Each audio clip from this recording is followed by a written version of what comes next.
Secondly, the air traffic control, when they saw that 4 aircraft were changing direction, going from east coast to west coast where they were headed, they started traveling in different directions. And it is quite amazing that for a very long period of time, the air traffic control did not report this, nor did the U.S. Air Force act in time. If one were to calculate from the first flight when it took off from Logan till the first aircraft, and the solitary aircraft that took off was an F-16, which took off from Langley, which is CIA's headquarters, instead of one of the operational bases. So many of them are available in that area. And then a single aircraft never takes off because we have been told that wherever the aircraft scrambled, they scrambled in twos. And the time that it took was enormous. It was 112 minutes. So 112 minutes is a very long time in which to act. Was the U.S. Air Force sleeping? And if it was sleeping, which heads were rolled? Second, it was a huge intelligence failure, and no heads have been rolled. Nobody has been taken to task. Not a single person has resigned for this. Thirdly, the air traffic control should have been rehashed. They should have been turned inside out, but nothing of the sort happened. And finally, how come this is a coincidence that 4 transponders did not work, and it is not possible? The direction is changed and it is not noted. Secondly, the U.S. Air Force has the ability, because in the past, whenever a plane has been hijacked, the record is that within 7 minutes, the U.S. aircraft has been on the wing of the hijacked aircraft.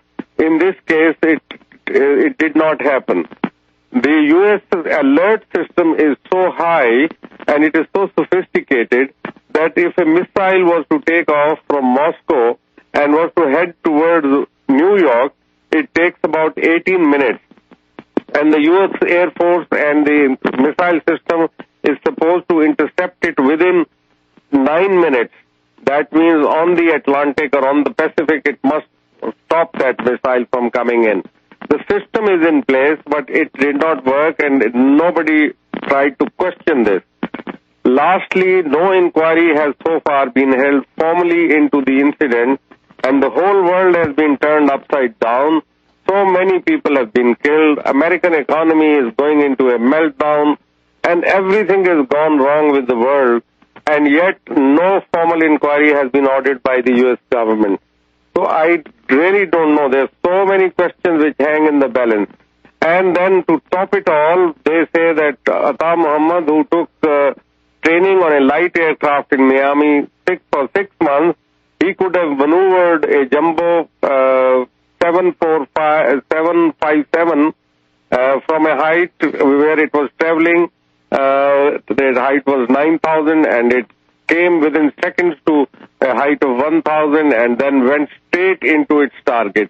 Now, this is not possible for a person who has been trained on a light aircraft to be able to do this. Yes, and sir. then there's no mention of the second aircraft. So there are a number of things which remain unanswered. Yes, sir. Whenever the journalists come and visit me here and I ask them these questions, that why haven't you taken the answers about this? They say that patriotic act comes in the way, and we are not supposed to ask such questions. General, we are talking to General Hamid Gul, the former head of Pakistani ISI during the key period fighting the Russians. He was also, before he was the head of ISI, one of the chiefs, according to our media, running operations against the Russians, and of course working with the United States closely, as well as the Saudi Arabians and the British. If that's incorrect, correct me. General Gul, what are the motives? We have PNAC with Dick Cheney saying they need a Pearl Harbor event. We have 44,000 U.S. troops massing in Tajikistan and Uzbekistan in the days before 9/11. We have Bush on September 10th, Newsweek reported, ordering the launch of attacks the next week. We have, of course, the buildings being blown up with explosives and all of the witnesses to that. Now the government admits that Building 7 did fall in free fall, was not hit. by a plane? Specifically, sir, motives. Why would the military-industrial complex controlling the United States, why would they stage a 9/11 attack? Well, I think after the Cold War, when Reaganomics, it was known as, the inflation was very high and the domestic issues had to be addressed. But Bill Clinton's 2 tenures, they really amassed a lot of money. American economy went booming, and he left a lot of money. And the hard-boiled cold warriors, when they came in, they found that the situation was ready. They had money and they had resources, and they looked upon now the conquest of the world, for which there was an opportunity window. The Muslim world was lying prostrate. Russia was not still picking up from its foreign position. China was not ready yet, and therefore they looked upon it as an opportunity to go and do the following. And in this, I'm a soldier, and I know that there has to be a single aim, but they mixed up the aims and they have botched up everything. First, they said that they would go into such strategic areas where there was no U.S. presence before, such as the Western Asia and South Asia, where there was no American physical presence, and they wanted it there. They had to keep the Chinese off from getting into the Middle East. They had to lay their hands on the energy tap of the world, which presently lies in the Middle East, but in future it will be in Central Asia, and so Afghanistan is the gateway to Central Asia. And finally, to suppress any resistance, particularly which could threaten the state of Israel.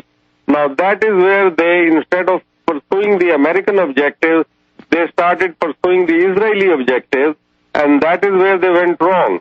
You have to pick up a single aim. This is the first principle of war, and I don't know why the generals and the politicians of America, they could be so naive and so ignorant that they started mixing aims, and they went into this war without wisdom, without particular preparation, and without the American support behind them. Because if they had gone to vote and asked for support from the American people, they would have never given this support. So they had to create a pretext, and this was the pretext that they created.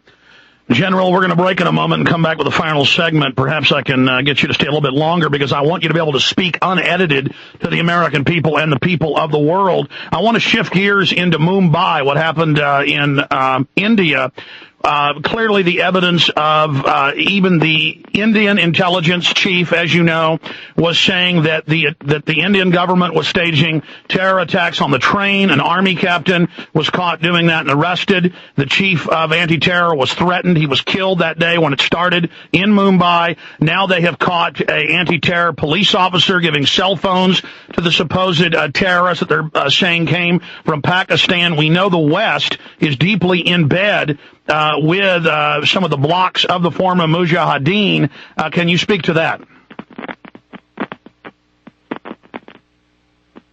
General? Can you hear me?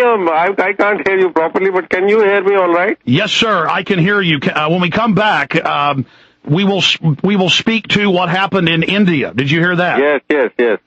Good. Why they are staging terror attacks there, the evidence of false flag inside job in India. So when we return after this quick break with the former head of Pakistani intelligence, General Hamid Gul, joining us from Pakistan. I am coming to you from Austin, Texas, hence the phone troubles. We'll work on those, sir, during the break. We will be right back. My websites, of course, are Infowars.com and PrisonPlanet.com. Stay with us. We'll be right back with this exclusive interview.